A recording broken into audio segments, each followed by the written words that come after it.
Hello, എല്ലാവരും Ramadan പരിപാടികളിലായിരിക്കുമല്ലേ? ക്ലീനിങ്ങിലും snacks ഉണ്ടാക്കി freeze ചെയ്ത് വെക്കുക, അതുപോലെ റമദാൻ മാസം എളുപ്പമാക്കാൻ വേണ്ടി ഒരുപാട് കാര്യങ്ങൾ ചെയ്യുന്നുണ്ടല്ലേ. അതൊക്കെ എന്തിനാണ് ചെയ്യുന്നതെന്ന് വെച്ചാൽ ഈ റമദാൻ മാസം ഒരുപാട് ഇബാദത്തുകൾ ചെയ്യാൻ വേണ്ടിയിട്ടാണല്ലേ. അപ്പോൾ നമുക്കിതിൻ്റെ കൂടെ ഒരു റമദാൻ പ്ലാനറും കൂടി ഉണ്ടാക്കാം. ഓരോ ദിവസവും ഓരോ മിനിറ്റും ഒക്കെ എങ്ങനെ യൂട്ടിലൈസ് ചെയ്യാം എന്നതിനെക്കുറിച്ചൊരു ധാരണ നമുക്ക് വേണം. എന്നാലേ നമുക്ക് ഓരോ ദിവസവും ഇത്രയ്ക്ക് കാര്യങ്ങളൊക്കെ ചെയ്യാൻ പറ്റുള്ളൂ. റമദാൻ ആണെങ്കിൽ നമുക്ക് വീട്ടിൽ ജോലിക്ക് ഒരു കുറവുണ്ടാവില്ല. ക്ലീനിങ്, കുക്കിംഗ്, കുട്ടികളുടെ സ്കൂള്, മദ്രസ, അതിൻ്റെ ഇടയ്ക്ക് ഈ മാസത്തെ എങ്ങനെ യൂട്ടിലൈസ് ചെയ്യാന്നുള്ളൊരു പ്ലാന് നമുക്ക് നിർബന്ധമായിട്ടും വേണം. ഫസ്റ്റ് ഞാൻ ഫാസ്റ്റിംഗ് ആണ് എഴുതിയിട്ടുള്ളത്. 30 ബോക്സ് വരച്ചു കൊടുക്കുന്നുണ്ട്. റമദാൻ മാസം നോമ്പാണല്ലോ മെയിൻ. അപ്പോൾ നമ്മൾ ഇതിൽ നോമ്പ് നോൽക്കുന്ന സമയത്ത് ഇതിൻ്റെ അകത്ത് കളർ ചെയ്ത് കൊടുക്കുകയോ ടിക്ക് ഇട്ട് കൊടുക്കുകയോ ചെയ്താൽ മതിയാവും. അപ്പോൾ പീരീഡ്സ് ഉള്ള സമയത്തൊക്കെ എത്ര നോമ്പ് ഒഴിവായി പോയിട്ടുണ്ട്, എത്ര നോമ്പ് കളാവ് വീട്ടാനുണ്ട് എന്നൊക്കെ കറക്റ്റായിട്ട് മനസ്സിലാവും. അതിന് വേണ്ടിയിട്ടാണ്. അള്ളാഹുവിൻ്റെ അനുഗ്രഹം ഏറ്റവും കൂടുതൽ ലഭിക്കുന്ന മാസമാണല്ലേ ഇത്. അപ്പോൾ എത്രത്തോളം ദിക്റും ദുആയും ഒക്കെ നമുക്ക് ചെയ്യാൻ പറ്റുന്നോ അത്രത്തോളം ഇബാദത്തുകൾ ചെയ്ത് ഈ മാസത്തെ നമുക്ക് മുതലാക്കിയെടുക്കണം. അതിന് നമുക്കൊരു ധാരണയും ടൈമിങ്ങും ഒക്കെ അത്യാവശ്യമാണ്. കാരണം 30 ദിവസം പെട്ടെന്ന് കടന്നു പോകും. ഒരുപാട് ഇസ്ലാമിക് പ്ലാനേഴ്സ് ഞാൻ യൂട്യൂബിൽ കണ്ടു, റെഫർ ചെയ്തിട്ടുണ്ടായിരുന്നു. പക്ഷെ അവരെല്ലാവരും ബുക്കിൽ ഓരോ പേജിലായിട്ടാണ് ചെയ്തിട്ടുള്ളത്.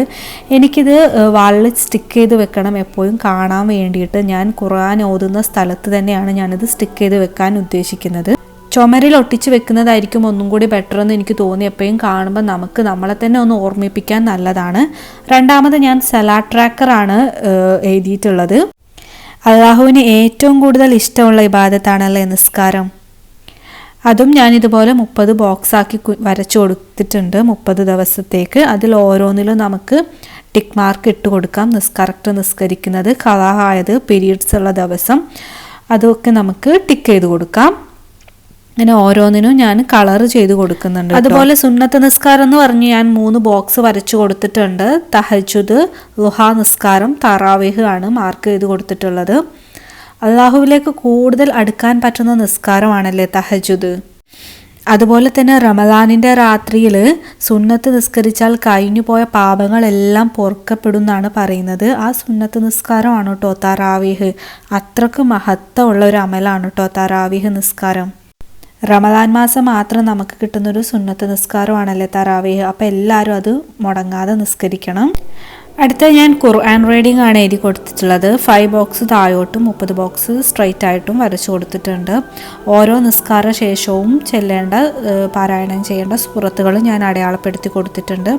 ഓരോരുത്തരും ഓരോ രീതിയിലായിരിക്കും ഓതുന്നത്. അപ്പോൾ അവരുടെ ഓതുന്ന സൂറത്തുകൾ അടയാളപ്പെടുത്തി കൊടുത്ത് നമുക്ക് ടിക്കറ്റ് കൊടുക്കാം. സുബഹിക്ക് ശേഷം ഒരു ജുസ് കംപ്ലീറ്റ് ചെയ്യണം. വഹർ അസറിൻ്റെ ഇടയിൽ ഒരു ജുസ് കൂടി കംപ്ലീറ്റ് ചെയ്യണമെന്ന് വിചാരിക്കുന്നുണ്ട്. മഗ്രിബ് ഇശാ സമയത്ത് നോർമൽ ഓതുന്ന സൂറത്തുകളൊക്കെ ഓതണമെന്ന് വിചാരിക്കുന്നുണ്ട് ഇൻഷാ അല്ലാഹ്. അത് കഴിഞ്ഞ് ദിക്ർ, ദുആ, സ്വലാത്ത് എന്ന് പറഞ്ഞ് ബോക്സ് വരച്ചു കൊടുത്തിട്ടുണ്ട്. നിങ്ങൾക്ക് ഇഷ്ടമുള്ള നിങ്ങൾ ഓതുന്ന സലാത്തുകളും ദിക്റുകളും ഒക്കെ ഇതിൽ എഴുതി കൊടുക്കാം.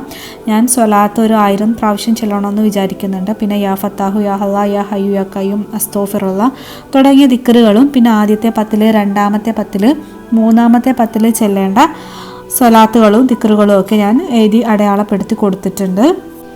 ഇങ്ങനെ ചെയ്യുന്നത് ഇതൊക്കെ മറന്നു പോകാതിരിക്കാൻ വളരെ നല്ലതാണ് കേട്ടോ. മാത്രമല്ല ഓരോ ദിവസവും ഞാൻ ഇത്ര കാര്യങ്ങൾ ചെയ്തു എന്ന് നമുക്ക് നമ്മളെ തന്നെ ഒന്ന് ബോധ്യപ്പെടുത്താനും നല്ലതാണ്. ഇനി ഖത്തമുൽ ഖുർആൻ പാരായണം ചെയ്യാൻ വേണ്ടി ഞാൻ ഇതുപോലെ 3 ഭരണികൾ വരച്ച് കൊടുത്തിട്ടുണ്ട്. അതിൽ 30 ജുസ് എന്നുള്ള രീതിയിൽ 30 നമ്പേഴ്സും എഴുതി കൊടുത്തിട്ടുണ്ട്. ഒരുപാട് ഹത്തം ഓതണം എന്നൊന്നുമില്ല. തെറ്റുകൂടാതെ ഒരു ഹത്തെങ്കിലും ഓതി തീർക്കാൻ പറ്റിയാൽ ഏറ്റവും നല്ലത് അതാണ്. ഞാൻ ഇൻഷാ അല്ലാഹ് 1, 2 അല്ലെങ്കിൽ അതിൽ കൂടുതലോ ഓതണം എന്ന് വിചാരിക്കുന്നുണ്ട്. ഓരോ ജുസ് കംപ്ലീറ്റ് ചെയ്യുമ്പോഴും നമുക്ക് ഓരോ നമ്പേഴ്സിനും കളർ ചെയ്ത് കൊടുക്കാം. റമദാൻ മാസം ചെയ്യുന്ന ഓരോ ഇബാദത്തിനും 700 ഇരട്ടി പ്രതിഫലം ലഭിക്കുമെന്നാണ് പറയുന്നത്. അതുപോലെ തന്നെ ഓരോ തെറ്റിനും അത്രയും കുറ്റവും കിട്ടും. അതുകൊണ്ടാണ് റമദാൻ മാസം മറ്റുള്ള മാസങ്ങളിൽ നിന്ന് വ്യത്യസ്തമായി നിൽക്കുന്നത്. പടച്ചറപ്പ് പറയുന്നത് നോമ്പ് എനിക്കുള്ളതാണ്, അതിൻ്റെ പ്രതിഫലം നിശ്ചയിക്കുന്നത് ഞാനാണ്, നൽകുന്നതും ഞാനാണ്. റമദാൻ എന്നാൽ കരിച്ചു കളയുക എന്നാണ് അർത്ഥം വരുന്നത്. നമ്മുടെ ഓരോ പാപങ്ങളും അള്ളാഹു ഈ പുണ്യമാസത്തിൽ കരിച്ചു കളയട്ടെ.